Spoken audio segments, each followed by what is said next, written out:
नमस्कार दोस्तों, स्वागत है हमारे YouTube चैनल और स्टूडियो में। आज हम बात करेंगे, आपको मायूस चेहरे दिख रहे होंगे जरूर।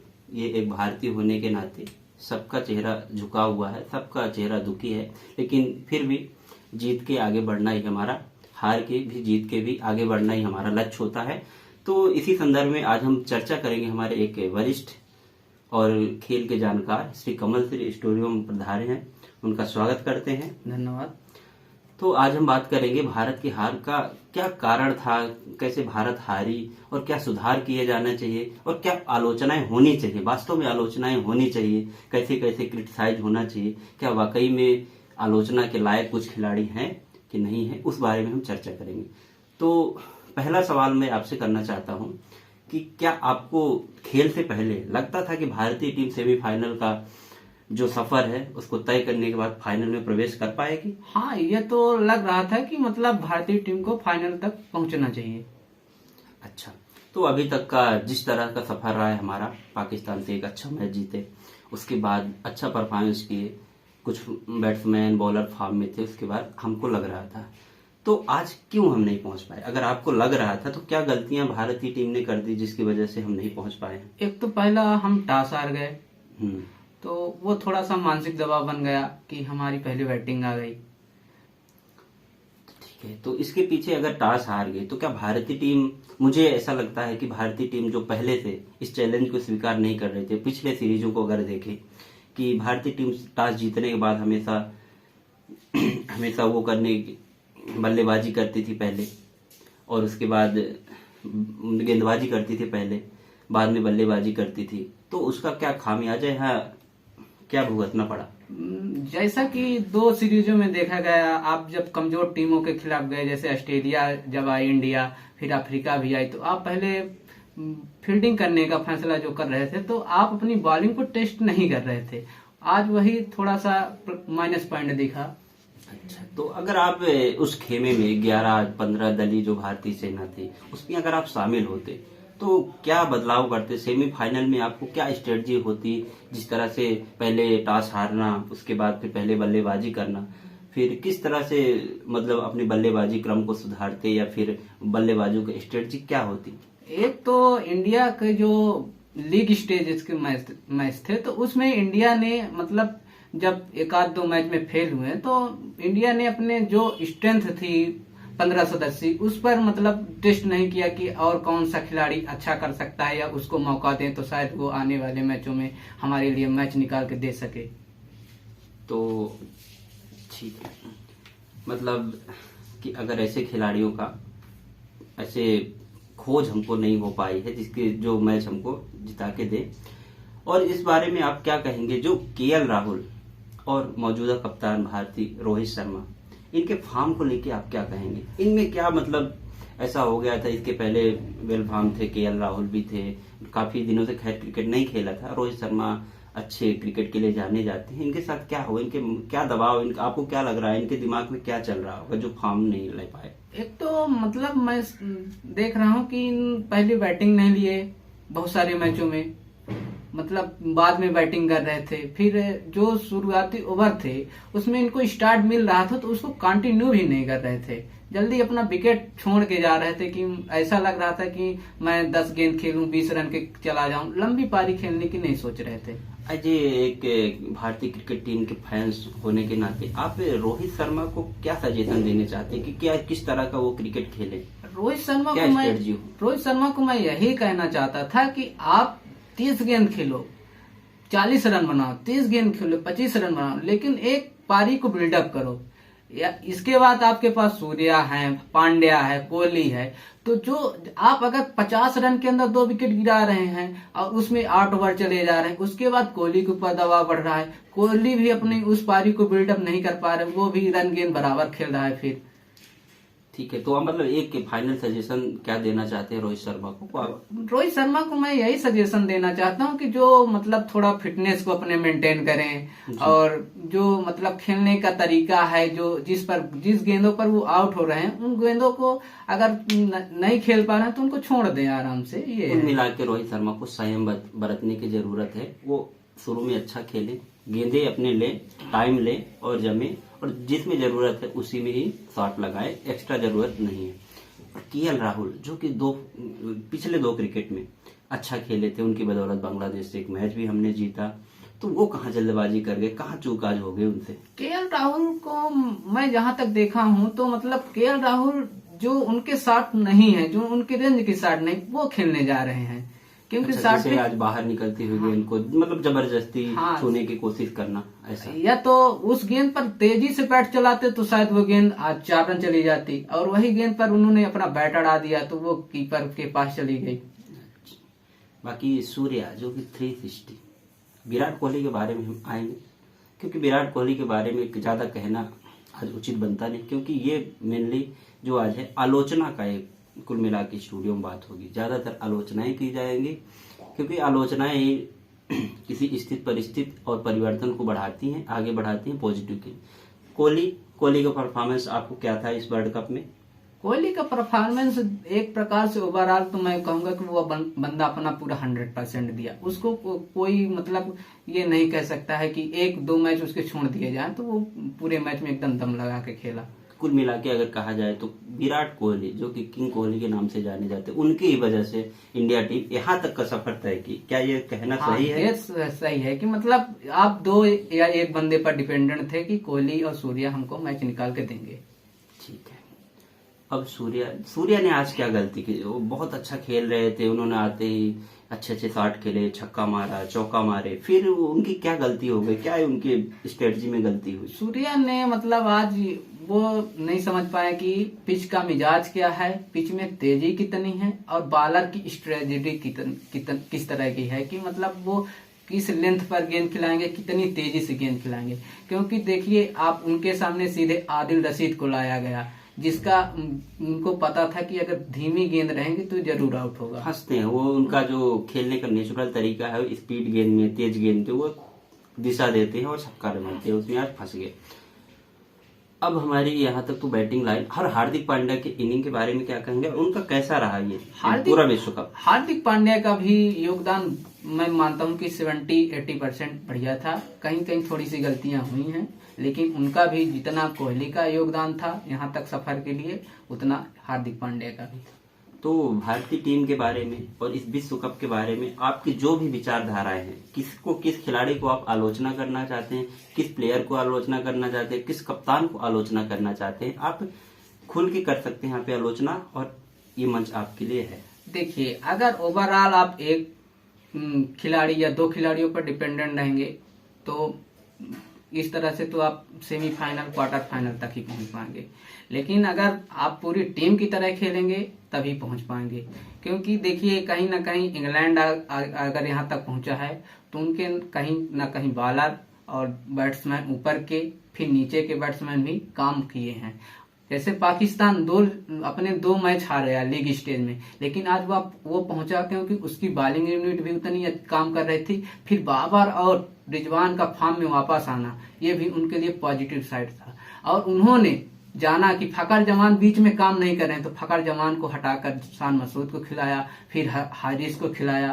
तो मतलब भारतीय टीम को यह करना चाहिए कि जब हमारे इस बीच में कोई काम नहीं कर रहा है तो आप चहल को खिला सकते थे। चहल को एक वो आपके पास ऑप्शन था, क्योंकि अश्विन का एक मैच में 3 विकेट ले लिए, वो भी जिम्बाब्वे के खिलाफ, उतना मायने नहीं था। लेकिन आपको टेस्टिंग करनी चाहिए। फिर हर्षल पटेल को आप नहीं खिलाए कहीं पर, उनको भी एक आध उनको इसी काम के लिए ले जाया गया था। आपकी ओपनिंग बार बार हर मैच में फेल हो रही है, तो ना ओपनिंग में एक तो आपने क्या ओपनिंग नहीं, एक ओपनिंग पार्टनर नहीं ले गए एक्स्ट्रा, तो वो दिक्कत हो गई इंडिया के साथ। दोनों ओपनर के ऊपर डिपेंड हो गए कि अब इनको तो शुरू से अंतिम तक ले जाना है, ना रोहित रन बनाए ना राहुल, ये सबसे बड़ी गलती थी। फिर रोहित मतलब अपना जो नेचुरल गेम होता है कि एक प्रकार से मतलब 50 गेंदें खेलो 80 रन बनाओ, वो नहीं खेल रहे थे। वो तो ऐसा लग रहा था जल्दबाजी में कि मैं 26 में बनाऊं 50 फिर निकल जाऊं, तो वो उनका गेम नहीं है। वो 50 के बाद जो स्पीड पकड़ते हैं उनको वहां से पकड़नी चाहिए, वो नहीं पकड़ पा रहे थे। जिस तरह भारतीय टीम ने 168 रन बनाए, तो क्या आपको सेमीफाइनल के नजरिए से इतना स्कोर इनफ था? हाँ, ये सेमीफाइनल कहाँ पे चूक हुई, मतलब भारतीय कप्तानी में या फिर स्ट्रेटजी में? ये सेमीफाइनल के हिसाब से एकदम डिफेंड किया जा सकता था इस स्कोर को। अब ऐसा भी नहीं था कि आपको सिर्फ जोस बटलर और एलेक्स हेल्स को आउट करना था, फिर उनके पास लिविंगस्टोन था, लिविंगस्टोन को आप स्पिन आपको पास था, वो आउट कर लेता, या तो फिर आप अक्षर पटेल वो भी आउट कर लेता, क्योंकि वो दोनों जगह फंसता है, लेग स्पिन में फंसता, ऑफ स्पिन में फंसता है। तो ये इंडिया के पास अच्छा मौका था जीतने का, लेकिन उन्होंने चांस गवा दिया। फिर आप अर्शदीप का पावर प्ले में 1 ओवर करवा दिए, फिर उसको हटा लिए, जबकि एलेक्स हेल्स को जानते हैं कि एलेक्स हेल्स मतलब लेफ्ट हैंडर की बॉल में फंसता है।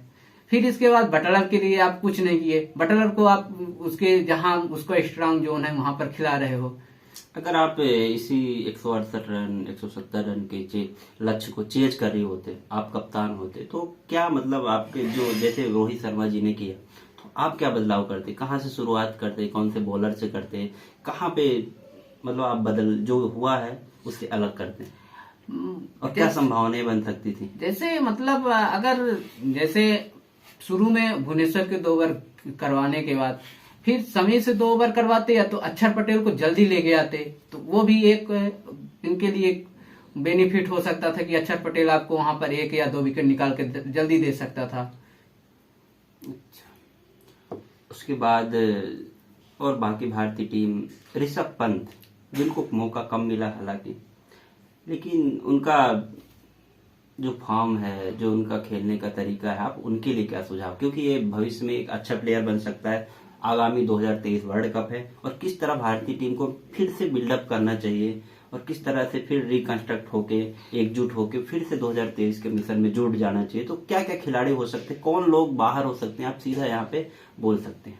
ऋषभ पंत को तो मैं मानता हूं कि वो कीपर है, उसको आप मतलब टीम में एकदम ये करके चलिए कि ये तो मेरा कीपर है, इसको मुझको लंबे समय तक रखना है, क्योंकि अभी मतलब जितने भी कीपर मैं देख रहा हूं तो वो इतनी कंटिन्यू परफॉर्मेंस नहीं कर रहे हैं, क्योंकि आपको ऋषभ पंत तीनों फॉर्मेट में रन बना के दे रहा है, तो इसके हिसाब से वो फिट है टीम में, बस उसको मौके दीजिए ज्यादा, ये बात।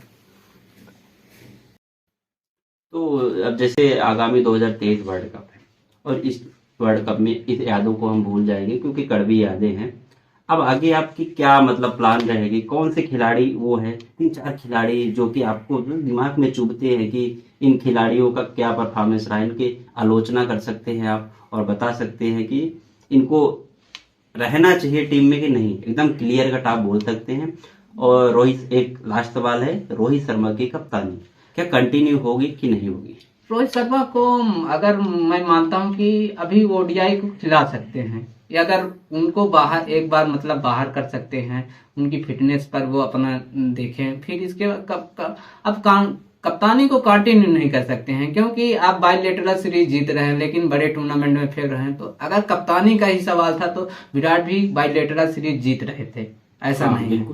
लेकिन अगर जब बड़े टूर्नामेंट आते हैं तो फिर वहां टीम सबका सपोर्ट चाहिए, तभी बड़े टूर्नामेंट जीते जा सकते। अगर कप्तानी पर होता तो फिर रोहित शर्मा तो अकेले जितवा देते मैच, तो इसलिए कप्तानी कंटिन्यू नहीं कर सकते हैं। मैं तो सोच रहा हूँ कि हार्दिक पांड्या को T20 कप्तानी दे देनी चाहिए। युवा पीढ़ी है जो कि कम उम्र के हैं, एनर्जेटिक है, उनमें उनके अपेक्षा भुवनेश्वर कुमार, आर अश्विन और रोहित शर्मा, इनको क्या आगे आने वाले टीम में आप देखना चाहते हैं कि इनको अभी आराम दे देना चाहिए? आर अश्विन को तो मैं कहता हूं कि इनको आर अश्विन को तो नहीं खेलना चाहिए, ओडीआई भी नहीं खेलना चाहिए, T20 भी नहीं खेलना चाहिए। अब आपके पास चहल हैं, कुलदीप हैं, फिर आपके पास और बहुत सारे स्पिनर हैं जो आईपीएल में अच्छा कर रहे हैं, उनको मौका नहीं मिल रहा है। तो रवि बिश्नोई आपका इतना अच्छा, उसको आप नहीं खिला रहे हैं, तो नहीं, जो लंबा खेल सकते हैं उनको खिलाइए, कि मतलब उनको एक्सपीरियंस होगा, तभी आपके आने वाली जो बड़े टूर्नामेंट हैं उनमें आपको अच्छे खिलाड़ी मिल सकते हैं। फिर ये नहीं होगा कि इनके संन्यास लेने के बाद किसको तैयार करें। सूर्य कुमार यादव, जिनका ये ओवरऑल वर्ल्ड कप ये साल बहुत ही अच्छा गुजरा है, T20 नंबर 1 रैंकिंग में है, तो उनको लोग बोलते हैं 360, क्या ये 360 उनको अभी से उपाधि देना, डिविलियर से तुलना करना, क्या कोई जल्दबाजी हो रही है? ये तो सही है। मैं मानता हूं कि एक संयोग बस है कि एक सीरीज में या एक साल अच्छा गया तो आप उसको या तो 360 नहीं कह सकते हैं, क्योंकि जहां डिविलियर्स का सवाल है तो डिविलियर्स बहुत ऊंचे दर्जे के प्लेयर हैं, क्योंकि वो मैदान के हर कोने में छक्के या चौके मार सकते हैं। लेकिन जो सूर्य कुमार यादव के खेलने का तरीका है तो वो एक्स्ट्रा कवर के ऊपर छक्का मारते हैं सिर्फ, या तो फिर लॉन्ग लेग पे छक्का मारते हैं या स्क्वायर लेग पे। वो इनके टारगेटिंग पॉइंट्स है। लेकिन अगर देखा जाए तो वो ना सामने छक्का मार सकते हैं ना मिड विकेट पे छक्का मार पाते हैं, यह सबसे बड़ी कमजोरी है। और ना वो सिंगल बहुत कम निकालने की कोशिश करते हैं। एक तो जो उनका स्वीप शॉट है उसमें उनके आउट होने के चांस ज्यादा बढ़ जाते हैं या तो कैच आउट हो जाते हैं। लेकिन उनका जो स्क्वायर लेग पर खेलते हैं वो ठीक है। सूर्य कुमार यादव, इनके बारे में बहुत चर्चा करेंगे, आगे भी बातें करते रहेंगे। फिलहाल जैसे मुझे लगता है कि मतलब सूर्य कुमार यादव को अपने गेम पे फोकस करके 360 चारों तरफ का प्लेयर सूर्य, इन सब चीजों पे फोकस नहीं करना चाहिए, क्योंकि कहीं ना कहीं आपको लंबा क्रिकेट खेलना है तो आप क्रिकेट पे ध्यान दे सकते हैं, 360 वगैरह में नहीं। अच्छा प्लेयर हैं नो डाउट। तो आप एक क्या संदेश भेजना चाहते हैं फाइनल लास्ट भारतीय टीम को, भारतीय मैनेजमेंट टीम को और कोच को? भारतीय मैनेजमेंट टीम को मैं वही कि जो 2000 पिछले विश्व कप में जो दुबई में अपना हुआ था 21 में, उसमें गलतियां की थी कि जोर जोश में हमने मिस्ट्री जो वरुण चक्रवर्ती को ले गए थे, चाहल को बाहर, जो चाहल को उस बार भी बाहर, उस बार तो मौका मिला ही नहीं था, इस बार मौका मिला तो उनको खिलाया नहीं। तो मैं यही कहता हूं कि एक दो मैच या दो सीरीज के उसमें कि अच्छा परफॉर्मेंस कर रहा तो उसके दम पर इतना जल्दी ना खिलाएं किसी भी खिलाड़ी को। जो उनका एक्सपीरियंस है उसको इस हिसाब से ले जाएं। आप इस बार अश्विन 2 सीरीज में अच्छा कर गए, फिर उसको आप जल्दी से ले गए और फिर वो आपको विकेट भी नहीं निकाल के दिया। एक मैं मानता हूं कि वो जो पाकिस्तान से मैच था उसमें 4 रन बना दिए, वो अलग बात है। लेकिन आप पूरा कंटिन्यू कर रहे पूरे टूर्नामेंट में और फिर मैच में आपको विकेट निकाल के नहीं दे रहा, तो आप ऐसा नहीं कर सकते हैं। आप अश्विन को हटाइए, भुवनेश्वर को भी हटा सकते हैं, आपके पास अच्छे अर्शदीप के साथ आप कंटिन्यू कर सकते हैं, शमी के साथ कंटिन्यू कर सकते हैं, आगे अपने पास युवा फिर गेंदबाज भी हैं। आप राहुल के साथ कंटिन्यू नहीं कर सकते हैं अभी ओपनिंग में, ना रोहित के साथ कंटिन्यू कर सकते हैं। आपके पास शुभमन गिल हैं, आपके पास पृथ्वी शाह हैं, आपके पास यशस्वी जायसवाल हैं, नई पीढ़ियां शिखर धवन जबकि जो आईसीसी की ट्रॉफी जो होती है उसमें अच्छा प्रदर्शन करते हैं, तो उनको लाइए आप कंटिन्यू करना चाहते हैं तो इसी आज जैसे करोड़ों भारतीयों का दिल टूटा है, काफी बहुत लोगों ने आज से शायद क्रिकेट देखना छोड़ दे या फिर क्रिकेट खेलना ही छोड़ दे। मतलब कुछ लोग बहुत भावुक होते हैं, उनमें से मैं भी एक हूँ। शायद आज से क्रिकेट देखने में दिलचस्पी कम रहेगी, तो ऐसे में क्या संदेश देना चाहते हैं भारतीय फैंस को? मैं तो यही संदेश देना चाहता हूं कि मतलब ये क्रिकेट है, इसमें जीत हार चलती रहती है, लेकिन जो भावनाएं जुड़ी होती हैं तो एक क्रिकेट मैनेजमेंट को भी देखना चाहिए कि हमको किस तरह की टीम खिलानी चाहिए, क्योंकि 130 करोड़ लोगों की उम्मीदें सिर्फ इन 15 खिलाड़ियों पर जुड़ी होती हैं। ठीक है कमल जी, आप स्टूडियो में आए और हमसे चर्चा की, इसके लिए बहुत बहुत धन्यवाद। हमारे एक नए मेहमान हैं नीलेश सिंह, जो कि टूर्नामेंट के पूर्व खिलाड़ी हैं, काफी मैच का एक्सपीरियंस है। स्वागत है आपका हमारे स्टूडियो में। धन्यवाद आपकी चर्चा में शामिल होने के लिए। हाँ बहुत बहुत आइए नीलेश जी, आइए। स्वागत है। धन्यवाद आप दोनों लोगों का, मिस्टर नितिन एंड कमल। ये हमारे साथ जुड़ चुके हैं पूर्व क्रिकेटर, अंतरराष्ट्रीय नहीं लेकिन टूर्नामेंट के बहुत ही मजे हुए खिलाड़ी, जो कि क्रिकेट का अच्छा खासा ज्ञान रखते हैं और इन्होंने काफी मैच को देखा है, काफी क्रिकेट के काफी बड़े फैन हैं, मैच को एनालिसिस करते हैं। तो पहला सवाल मैं आपसे ये कहना चाहता हूँ, अगर आपके दिमाग में अगर ये हो, आपके मन में भावनाएं हो या भड़क रही हो कुछ चीजें, तो आप पहले अगर बोल सकते हैं, आप बोलना हो तो कुछ कहना चाहते हैं भारतीय टीम को? आज जिस तरह से उम्मीद थी हमें भारतीय टीम के साथ, उसके विपरीत खेली है, बिल्कुल ही विपरीत खेली है। हमने सबसे पहले टॉस जीता है, इसका मतलब ये नहीं होता कि हम मैच हार गए हैं। जहां तक मुझे दिखा, बैटिंग में भी दिखा है, तो ये बैटिंग में शुरू से ही डिफेंसिव में दिख रहे थे। केएल राहुल ने एक चौका मारा, उसके बाद उन्होंने अपनी विकेट फेंक के चले आए। रोहित शर्मा भी इतना डिफेंसिव हो गए कि वो अपने गेम के विपरीत चले गए। 10 गेंद खेलने के बाद उनका स्ट्राइक रेट अच्छा हो जाता है, 20 गेंद खेलने के बाद 150 के पास पहुंच जाता है, लेकिन वो 28 गेंद में 27 रन केवल बना पाए हैं, क्योंकि वो उनसे पूरे टूर्नामेंट में रन बना नहीं। तो अपने आप को थोड़ा सा कहीं ना कहीं उनके मन में था कि मैं परफॉर्म नहीं कर पा रहा हूँ। वो ज्यादा लंबी पारी खेलने के चक्कर में अपना नेचुरल गेम भूल गए थे, इसलिए वो सिंगल भी नहीं ले पा रहे थे। इसका दबाव विराट कोहली पे भी आ गया है। कोहली का जो नेचुरल गेम है वो सिंगल डबल पे ज्यादा भरोसा करते हैं बाउंड्री की अपेक्षा, वो डबल नहीं ले पा रहे थे, रोहित को देखते हुए चल रहे थे। तो भारतीय टीम ने ठीक है 168 रन बनाया, उसके बाद बॉलिंग यूनिट के फेल्योर के बारे में आप क्या कहेंगे? जिस तरह से भारतीय टीम 10 विकेट से हारी, जो कि पिछला मैच हम हारे थे पाकिस्तान के खिलाफ 10 विकेट से हारे थे, उसके बाद आज ये बड़ी हार हुई, तो इसके बारे में क्या कहेंगे? कहाँ पे चूक हुई बॉलिंग यूनिट में? जहां तक है तो हमें बॉलिंग पे फोकस करना चाहिए। हमने कभी अपनी बॉलिंग को टेस्ट नहीं किया। पहले हम बॉलिंग कर लेते थे, जो बायलैटरल सीरीज होती थी, फिर उसके बाद बैटिंग करते थे। तो कहीं दीपक हुड्डा ने मैच जिता के दिया, स्काई ने दिया, विराट कोहली ने बहुत अच्छा कमबैक किया कि इन्होंने शतक बनाया। उसके बाद कंटिन्यू फॉर्म इनका चल रहा है, पाकिस्तान से आपको मैच जिता के दिए। फिर हार्दिक पांड्या की अपना गेम तो नहीं खेल पा रहे हैं पूरा जिसके लिए जाने जाते हैं, लेकिन उन्होंने एक अच्छी साझेदारी निभाई है विराट कोहली के साथ। तो हमें बॉलिंग पे भी काम करना चाहिए, टेस्ट करना चाहिए। अगर चहल को एक भी मैच में खिलाना नहीं था तो हम चहल को ले क्यों गए थे? चहल के स्थान में हमारे पास एक अगर ऑलराउंडर मिल रहा था, दीपक हुड्डा। अगर कहीं जरूरत पड़ती स्पिन की तो दीपक हुड्डा भी आपको 2-3 ओवर डाल के दे सकते हैं। हमने अश्विन पे भरोसा किया, जो कि अश्विन आउटडेटेड एक प्रकार से हो चुके हैं। ये जो दौर चल रहा है अभी का, ये रिस्ट स्पिनर का है और वो फिंगर स्पिनर है। उनके जो वेरिएशन है काफी सालों से देखते आ रहे हैं, हम भी देख रहे हैं, दूसरी टीमें भी देख रही हैं, आईपीएल में भी खेलते हैं। तो उनका जो वेरिएशन है, तो वेरिएशन कुछ बचा नहीं है, प्रिडिक्टेबल हो रहे हैं, हर मैच में रन दे रहे हैं। आपने सीरीज में देखा होगा उनसे बहुत ज्यादा विकेट मिला नहीं उनको, रन भी अच्छे खासे पड़े हैं। इस जिम्बाब्वे में 3 विकेट उन्होंने लिया है, वो भी जिम्बाब्वे टीम के खिलाफ। क्या उम्मीद कर सकते हैं? अर्शदीप जो एक नया लड़का, उसके बारे में क्या कहेंगे? क्या मतलब उनको और आगे लाना चाहिए, या फिर उनको बॉलिंग के जो देते हैं, 1 ओवर दिए उसके बाद नहीं देते हैं, तो इसके बारे में आप कुछ कहेंगे कि ठीक है? मैंने पहले ही बता दिया है कि आज डिफेंसिव मोड में हो गए। जैसे भुवनेश्वर कुमार और अर्शदीप को 2-2 ओवर इनको कराना चाहिए था। पहले ओवर में भुवनेश्वर के रन पड़े, इन्होंने डिफेंसिव मोड में आ गए। अपनी जो स्विंग इनको ढूंढना था, जिसके लिए भुवनेश्वर कुमार जाने जाते हैं। पहली गेंद उनकी बैठ गई, स्विंग के कारण गई, उसके बाद भी इन्होंने चकमा दिया बैट्समैन को, बटलर को दिया। लेकिन ये क्या है, डिफेंसिव मोड में आ गए, पॉइंट को पीछे रखा, अपनी स्ट्रेटजी बता दी कि हम पीछे की गेंद करेंगे, शॉर्ट पिच करेंगे। तो बैट्समैन खुल के खेल रहे थे कि उनको एलबीडब्ल्यू और बोल्ड होने का कोई डर ही नहीं था। ये तो स्पीड भी इनके पास नहीं है कि अचानक से एक गेंद अंदर आने वाली रहेगी, विकेट पे आ जाएगी, पीछे से कर रहे थे। इन्होंने अपनी स्विंग खो दी। अगर इनको शॉर्ट पिच करानी थी तो इनको फिर समी को कराना चाहिए था वहां पे बॉलिंग।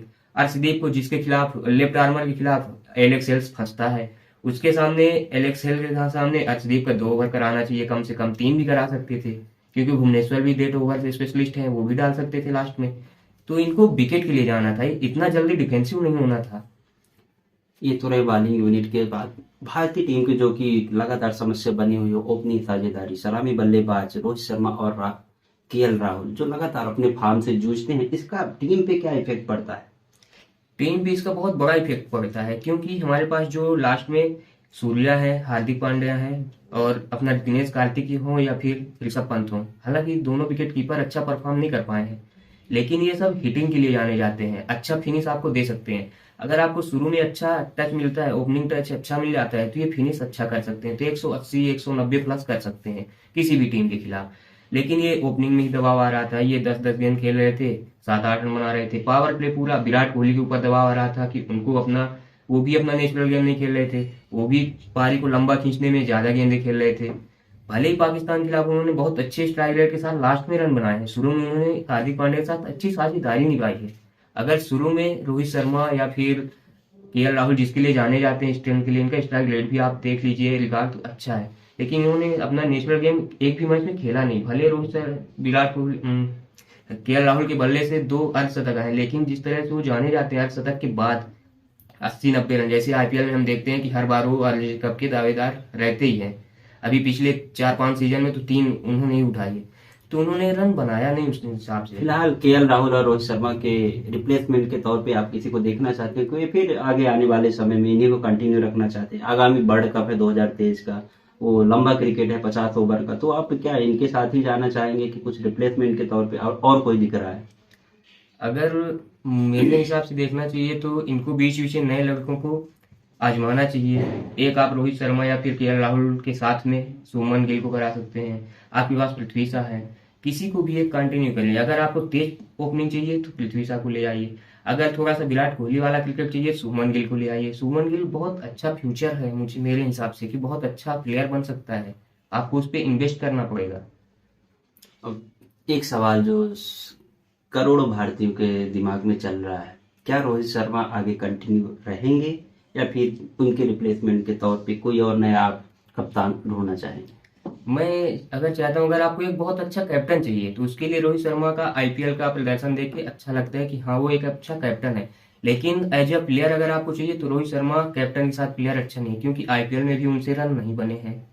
कभी कभार रन बनता है उनका आईपीएल में भी, इतने सारे मैच 14 मैच रहते हैं, 1-2 50 आती है, नहीं तो कैप्टनसी के साथ साथ उन्होंने रन नहीं बनाए। तो मैं चाहता हूँ कि रोहित शर्मा को एज अ ओपनर उनको कूल माइंड होके गेम खिलाना चाहिए। अच्छे ओपनर हैं, नो डाउट, बहुत बड़े प्लेयर हैं, उनको खिलाना चाहिए। लेकिन एक अच्छा कैप्टन आपको अगर चाहिए तो रिप्लेस करना चाहिए, कोई दूसरा देखना ही पड़ेगा जो आगे आपके कंटिन्यू कर दिमाग सके। में कोई नाम?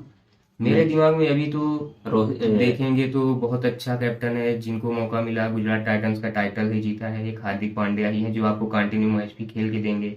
एक दूसरा नाम है ऋषभ पंत को आप पैक कर सकते हैं, तीनों फॉर्मेट के अच्छे प्लेयर हैं। श्रेयस अय्यर को लेके काफी चर्चा होगी, काफी टैलेंटेड प्लेयर है, काफी संयम के साथ क्रिकेट खेलते हैं। उनके बारे में क्या कि वो टीम में एक विराट कोहली, स्काई, इनके बाद वो मिडिल ऑर्डर को मजबूत कर सकते हैं। बिल्कुल, मैं चाहता हूं कि श्रेयस अय्यर एक बहुत अच्छा नाम है, बहुत अच्छा प्लेयर है, टैलेंटेड प्लेयर है। उसको टीम में जब जब मौका मिला है तो उन्होंने अच्छा परफॉर्म भी किया है। उनको कभी कभी लगता भी हो कि मैंने गलती क्या की कि मुझे टीम से बाहर रखा, क्योंकि उनको अभी जब मौका मिला पिछले 3 मैचों की सीरीज में उनने 200 के करीब रन बनाए, तो 250 लगी उसमें, उनने अकेले मैच जिताया, पलट के रख देते। तो उनको मौका मिलना चाहिए। अगर आपके पास ऊपर ओपनर है, उसके बाद विराट कोहली है, तो जहां तक मेरा मानना है चौथे या 5वें नंबर पे, चौथे नंबर पे उनको खिलाना चाहिए। क्योंकि उनका जिस तरीके से गेम है वो सिंगल पार्टली अपनी बिल्ड करते हैं और लास्ट में हिटिंग पावर की, तो वो लंबे लंबे छक्के लगाने के लिए भी जाने जाते हैं। सभी दिलों पे बसने वाले कैप्टन कूल धोनी, जिनके बारे में काफी चर्चाएं होती हैं, आपको क्या लगता है आज जो गेम हुआ, जिस तरह से गेम को चलाया रोहित शर्मा ने, आपने कहा डिफेंडिंग हो गए थे, डिफेंसिव हो गए थे, तो उस जगह पे अगर महेंद्र सिंह धोनी होते तो क्या करते? आपको क्या लगता है? महेंद्र सिंह धोनी अगर होते तो वो इतना जल्दी हार मानने वाले कैप्टन्स नहीं थे। वो अपने आप को इतना जल्दी डिफेंसिव मोड में नहीं लाते, वो अटैक करते सामने वाली टीम पे। और अगर आपको पावर प्ले में 2 विकेट मिल जाती, एलेक्स हेल्स का मिलने का चांस था, और अगर बटलर आउट हो जाते तो सामने वाली टीम भी, किसी ने खास रन बनाया नहीं है, ना लिविंगस्टन ने बनाया है, ना मोइन अली से रन बने हैं। स्टोक्स ने एक पारी जिताई है, लेकिन उनके ऊपर भी भरोसा नहीं है क्योंकि वो काफी दिन से डिप्रेस हो रहे हैं। वो मैच संन्यास भी ले चुके हैं टेस्ट मैच से। तो अगर विकेट, अगर आपको अर्ली 2 विकेट मिल जाते तो वो भी थोड़ा सा बैक फुट पे आते, वो भी डिफेंसिव मोड में खेलते और हो सकता है स्पिनर अपना काम कर जाते वहां पे। ओवरऑल भारतीय क्रिकेट को आज काफी मायूसी वाला दिन रहा है। तो आगे जो भी टीमें पहुंची हैं, पाकिस्तान और इंग्लैंड, इनके बारे में आप मतलब इंग्लैंड या पाकिस्तान किस ओर जाना चाहते हैं? मैं तो जाना चाहता हूं कि जिस तरीके से अभी ओपनिंग उनकी अच्छी हुई पाकिस्तान की, में भी पाकिस्तान जीत सकता है। अब देखते हैं क्या होगा। किस तरह मतलब इस पूरे टूर्नामेंट में जो जैसे कप्तानों का हम बिल्कुल भी सही नहीं रहा है, जैसे बाबर हो गए, बटलर हो गए, रोहित शर्मा हो गए, केन विलियमसन हो गए, तो किस तरह से रोहित शर्मा अलग नजर आए और तीन अलग हो गए अब, और रोहित शर्मा उनमें से अलग हुए। लास्ट मैचों में उन लोगों का फॉर्म वापस आ गया, भारतीय नहीं आया। तो इसके लिए कौन जिम्मेदार है? क्या स्ट्रेटजी रोहित शर्मा को आपको लगता है, उनके दिमाग में चल क्या रहा है? रोहित शर्मा जहां तक है तो मुझे डिप्रेस दिखे अपनी बैटिंग को लेके। उन्होंने अपना नेचुरल गेम छोड़ दिया था, इसमें केवल वो कैप्टेंसी पे फोकस कर रहे थे, और कैप्टेंसी भी कहीं ना कहीं अच्छी नहीं चल रही थी इनकी। इनके पास दबाव था क्योंकि कि इनका ओपनिंग पार्टनर केएल राहुल से रन बने नहीं। उन्हें 250 जरूर लगाई, लेकिन जिस तरीके से जाने जाते हैं तेज ओपनिंग के लिए, उन्हें करके दिखाया नहीं। और इनके पास बॉलिंग में भी ज्यादा बदलाव करने का था नहीं। तो अंतिम सवाल, ये काफी कठिन सवाल है, आप 2023 के वर्ल्ड कप के लिए कौन सी टीम देखना चाहते हैं? किन किन लड़कों को रहना चाहिए, कौन कौन नहीं रहना चाहते हैं? जो ये टीम थी, इसमें आप कोई 3 खिलाड़ियों का नाम बताइए जिसमें कि आप खुल के आलोचना करना चाहते हैं और कोई समस्या नहीं होगी अगर उनको बोलना हो तो, कि आप बाहर बैठ जाइए? मैं जहाँ तक देख रहा हूँ तो शिखर धवन जो आईसीसी के बहुत बड़े टूर्नामेंट प्लेयर बन जाते हैं, उन्होंने हमेशा हर आईसीसी के इवेंट में परफॉर्म करा है। उनने कोई गलती भी नहीं की, उनको केवल ये फास्ट क्रिकेट के चक्कर में टीम से बाहर कर दिया गया, ये गलत है। उनने अच्छी स्ट्राइक रेट के साथ अच्छी साझेदारियां निभाई हैं। विराट कोहली, रोहित शर्मा, टॉप 3 जो होता है ना इंडिया टीम का, उसमें वो बहुत बड़ा रोल अदा करते थे। तो मैं शिखर धवन को पैक करना चाहता हूँ। बॉलिंग में मैं बुमराह आ जाएंगे ठीक है, और एक ऑलराउंडर, एक अच्छा ऑलराउंडर जडेजा मिल जाए, फील्डिंग भी अच्छी हो जाए। कहीं ना कहीं कुछ मैचेस में मिस फील्ड भी हुआ है, रन भी छोड़े हैं इन्होंने, तो एक अच्छा प्लेयर होना जरूरी है। मेरे हिसाब से तीनों को एक बार अभी 2023 तक बैक करना चाहिए, फिर उसके बाद हम नए कॉम्बिनेशन पे जा सकते हैं। भारतीय फैंस आज काफी निराश हैं, इसमें आप क्या मैसेज देना चाहते हैं कि किस तरह मायूस किए हमारे भारतीय खिलाड़ियों ने? उनकी कितनी गलती रहती है, कितनी नहीं रहती है, या फिर ये गेम है ऐसा चलता रहता है? तो इसके बारे में आप क्या भारतीय चहेतों को, फैंस को आप क्या मैसेज देना चाहते हैं और आपकी भावनाएं क्या है? आज जैसे रिजल्ट आया कि भारतीय टीम हार गई है और हम आगे का रास्ता नहीं तय कर पाएंगे, तो इसमें आपकी क्या प्रतिक्रिया है? जैसे कि हम जानते हैं कि क्रिकेट अनिश्चितताओं का खेल है। जैसे ही 2 मैच पाकिस्तान हारी तो उसका रास्ता लगभग हम लोग मान रहे थे कि बंद हो गया, लेकिन आज वो फाइनल पहुंच गई है। हो सकता है कि वो फाइनल जीत भी जाए। तो इससे ये नहीं होता है कि अब भारत जीत गई है, मतलब हार गई है आज का मैच, तो आगे नहीं जीतेगी कि नहीं हारेगी। आगे और अच्छा करेंगे।